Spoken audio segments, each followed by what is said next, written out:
From 129 to 131 AC, a succession struggle between Queen Rhaenyra and her half-brother Aegon II set the Seven Kingdoms ablaze.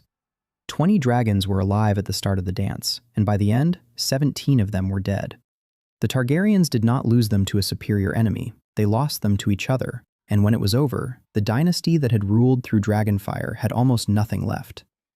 This is the full story of how every dragon died in the Dance of the Dragons, in order and in detail. The dance begins with the death of Arrax. To understand why he died, you have to go back to a fight in a courtyard at Driftmark, years before the war began. When Aemon Targaryen claimed Vhagar on the night of Laena Valerian's funeral, he was confronted by Baela and Rhaena, Laena's daughters, along with Rhaenyra's sons Jacaerys and Lucerys. The argument turned into a brawl. Aemond called them bastards. Lucerys picked up a knife and slashed Aemond across the face, taking his left eye. Aemond replaced it with a sapphire and carried the grudge quietly for years. When the dance began, Lucerys Valerian was sent south to Storm's End as a messenger, flying his young dragon Arrax to secure Lord Boros Baratheon's support for the Black faction. He arrived to find Aemond already there, having offered a marriage alliance the Blacks could not match. Boros turned Lucerys away. Then, as Lucerys turned to leave, Aemond demanded that Lucerys pay the debt from Driftmark, put out his own eye right there. Lucerys refused. He was an envoy, unarmed for negotiation. Boros himself intervened, ordering his guards to escort Lucerys out, rather than allow someone to be maimed under his roof. Lucerys mounted Arrax and flew into a storm above Shipbreaker Bay. Aemond followed on Vhagar the moment he was released. In the show, Aemond claims he only meant to chase Lucerys, frighten him, humiliate him, send him home terrified. Arrax panics, disobeys Lucerys, and spits fire directly into Vhagar's face. That is what ends it. Vhagar ignores Aemond's commands, closes on Arrax, and devours them both. The look on Aemond's face is not satisfaction, it is panic. He knows immediately what he has done. The book tells it differently. Fire and Blood treats Lucerys' death as deliberate. Aemond pursued him to kill him, not to frighten him. The show's idea that Vhagar acted on her own is its own framing. The book places the responsibility on Aemond. Either way, the result is the same. Arrax dies, and with him dies the last illusion that this war still had limits. Lucerys had flown under a messenger's protection, a boundary both sides had still respected. His death erased it. Rhaenyra demanded Aemond's head, and Daemon answered in his own way. He sent Blood and Cheese into the Red Keep to kill Aemond.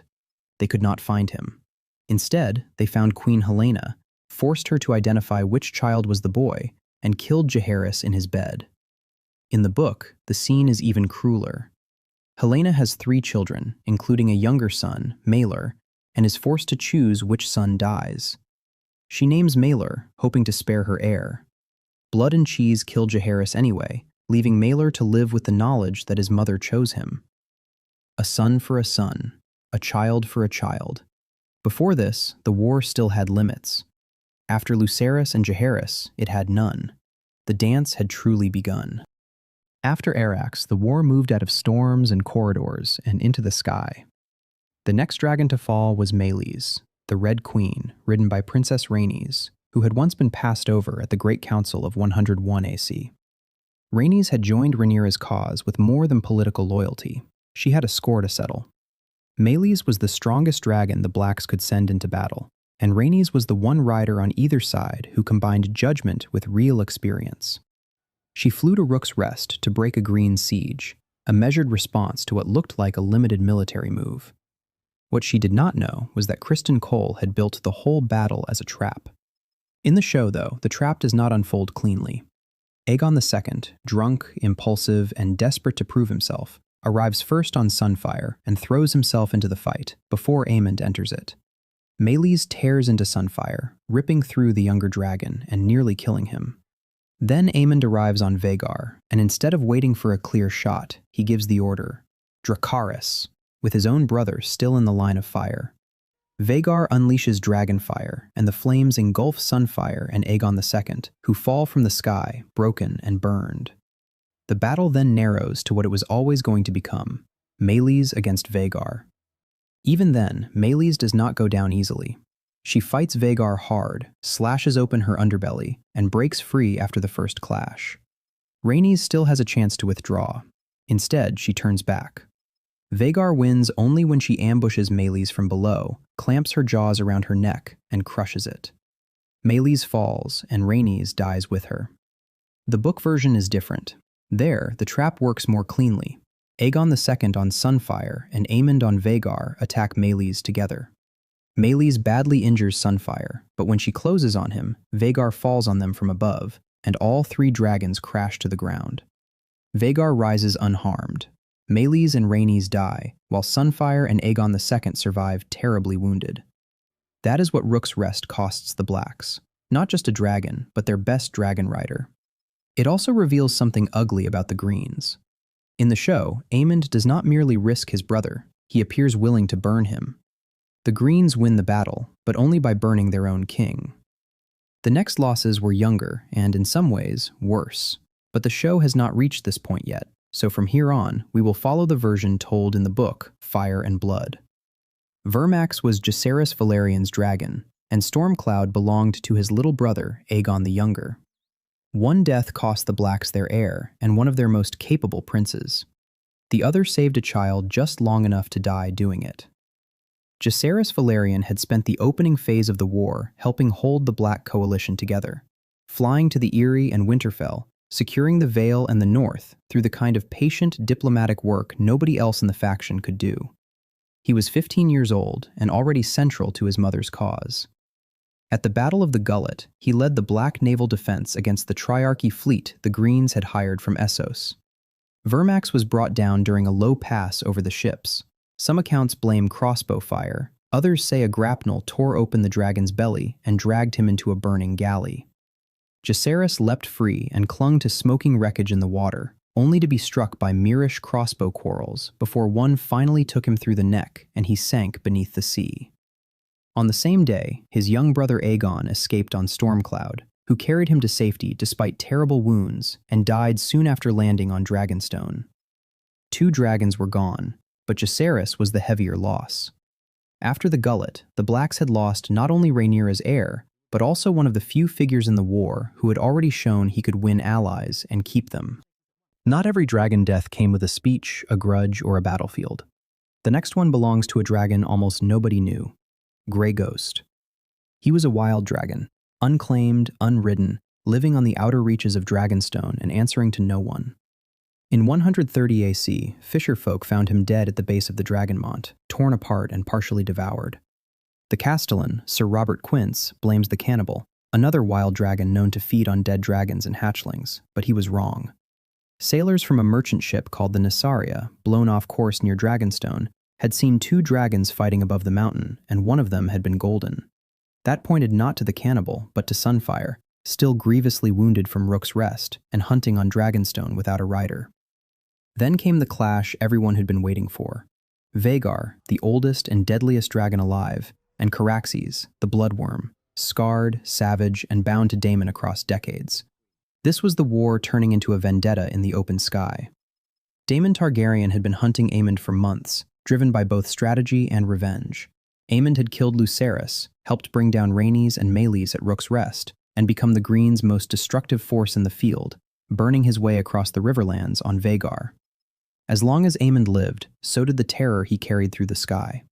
He found him at last above the God's Eye, with Harrenhal looming over the lakeshore below. Caraxes could not match Vhagar in size. No living dragon could. So Daemon did not fight a contest of size. He turned it into a close, catastrophic grapple. Rising high above the lake, Caraxes dove out of the setting sun on Aemon's blind side and slammed into Vhagar with terrible force. The 2 dragons locked together in midair, screaming and tearing at one another as they fell.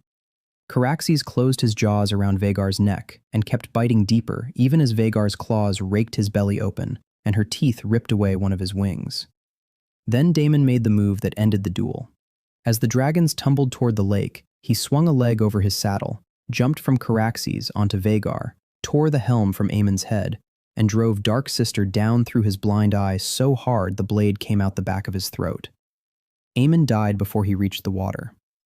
A half-heartbeat later, the dragon struck the god's eye with such force that the impact threw up a gout of water said to be as tall as Kingspire Tower at Harrenhal. Vhagar sank to the bottom of the lake, her throat ripped open. Caraxes lived only long enough to drag his ruined body from the water onto the shore beneath Harrenhal, where he died.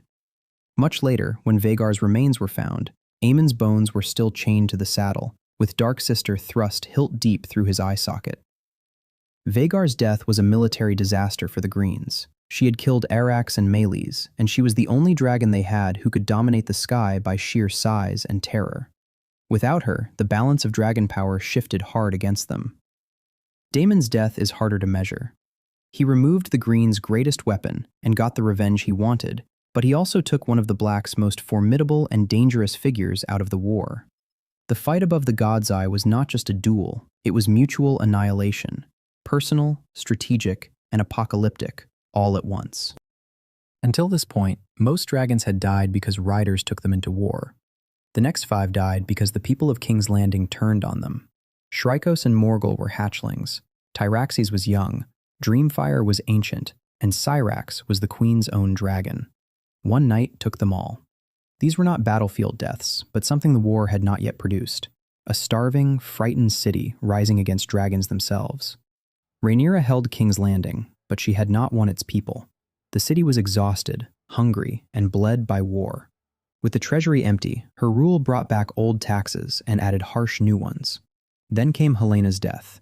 She had been loved by the people in a way Rhaenyra no longer was, and when she died after months of captivity, the city quickly filled with rumors that Rhaenyra had murdered her. Whether true or not, that was what the streets believed, and belief mattered more than truth. Then came the Shepherd, gathering the city's fear and rage and turning both against Rhaenyra and her dragons. He called dragons demons, Targaryens abominations, and Rhaenyra a cursed queen, and thousands answered him. The mob was driven now not only by hunger, but by taxes, grief, fear, and religious fury. The mob went inside Dragon Pit with axes, torches, spears, clubs, bows, and whatever else they had. Trapped beneath the dome and bound by chains, the dragons could not fight as dragons were meant to fight. Shrykos was brought down by Hob the Hewer. Morgul was slain by a rioter remembered as the Burning Knight, who kept coming even as dragonfire consumed him. Tyraxes became entangled when his chains fouled and was finished by the attackers. Dreamfire broke free, tore through her enemies, and in trying to escape, smashed into the dome, bringing half of it down on herself and the crowd below. In dying, she killed more of them than the others managed. Outside the pit, Prince Joffrey tried to do what courage could not make possible. After Rhaenyra forbade him to go, he slipped away and mounted Syrax without saddle or whip, likely hoping to reach the dragon pit and Tyraxes. But Syrax was not his dragon. Once airborne, she twisted beneath him and threw him down into Flea Bottom. The fall killed him, and the mob mutilated his body before the queen's men recovered what remained. Syrax died soon after. Unchained and riderless, she could have flown back to the Red Keep or left the city entirely, but instead she descended on the mobs around the dragon pit, killing many with tooth and claw. The chroniclers disagree on who struck the final blows, but they agree on the essential fact: the crowd brought her down. That night broke Rhaenyra. She lost her son, her dragon, and the last illusion that King's Landing was hers. By the time the war reached Tumbleton, even the dragons felt detached from any human plan. Seasmoke belonged to Adam of Hull, the one dragon seed who stayed loyal. Vermithor had belonged to Hugh Hammer, and now belonged to no one. Tessarion was the dragon of Daeron the Daring. The Second Battle of Tumbleton is the clearest picture the dance gives us of what happens when chaos exceeds anyone's ability to manage it. Hugh Hammer, the dragon seed who had betrayed the Blacks at the First Battle of Tumbleton, was already dead before the second battle began. Sir John Roxton found him in camp and said, "Lord Hammer, my condolences." When Hugh asked what for, Roxton answered, "You died in the battle." Then he drove Orphanmaker, his Valyrian steel blade, through him. Hugh's men killed Roxton immediately after. But Hugh was dead, and Vermithor, the Bronze Fury, one of the largest dragons alive, was now riderless on the battlefield. A riderless dragon does not hold a line or follow orders. He attacks everything. Adam of Hull had been falsely accused of conspiracy by Rhaenyra's own council, nearly arrested, and had kept fighting anyway. He was the last dragon rider still in the field for her cause. He flew Seasmoke south to Tumbleton, into a battle where Vermithor was riderless, Silverwing was present, and Targaryen was in the air.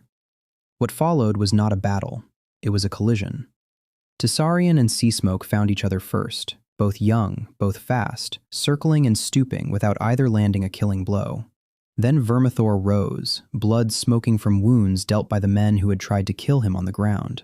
Riderless, the Bronze Fury did not distinguish friend from foe. He simply attacked everything in reach. When Adam saw Vermithor turning on the men who had ridden out beside him, he drove Seasmoke down from above and slammed into the older dragon. He knew Seasmoke could not win. He flew in anyway. The two dragons locked together and rolled across the ground, too tangled to break free. Vermithor's size won in the end. He bit through Seasmoke's neck. Then he collapsed from the wounds Seasmoke had already dealt him and died. Adam was found dead beside his dragon. Targaryen survived the fighting, but was so badly damaged she lingered in agony until a longbowman named Billy Burley ended it with a mercy arrow from 100 yards. Adam of Hull was the one dragon seed who proved his loyalty when it cost him something. He was not killed by an enemy decision. He was killed by chaos, a riderless dragon with no side and no objective, in a battle no one was directing.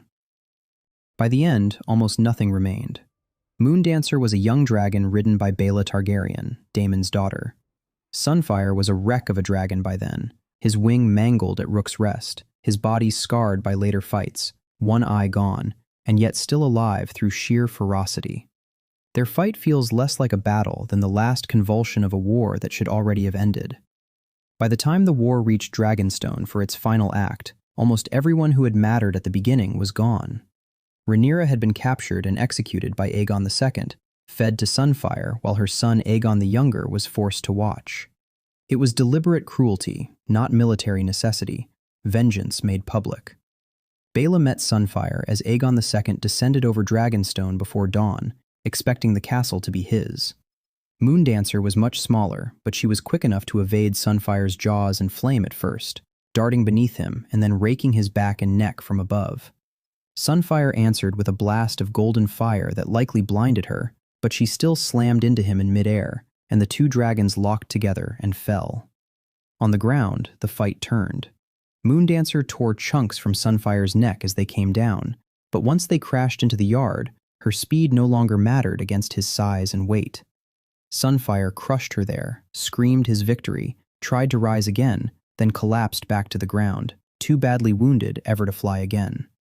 Baela survived the fall, burned and battered, while Sunfire never flew again and died not long after from the total weight of his wounds. Aegon II outlasted his dragon by very little. His own council poisoned him when it became clear the realm could not endure a mutilated, vindictive king still bent on war while Cregan Stark's army was marching south. The throne passed to Aegon III, Rhaenyra's son, the very outcome the Greens had spent the war trying to prevent. When Aegon III married Jaehaera Targaryen, the only surviving child of Aegon II, the two shattered branches of the house were joined again, and the dance was politically brought to an end. But the dragons were gone in every way that mattered. Silverwing still lived, but no one ever claimed her again.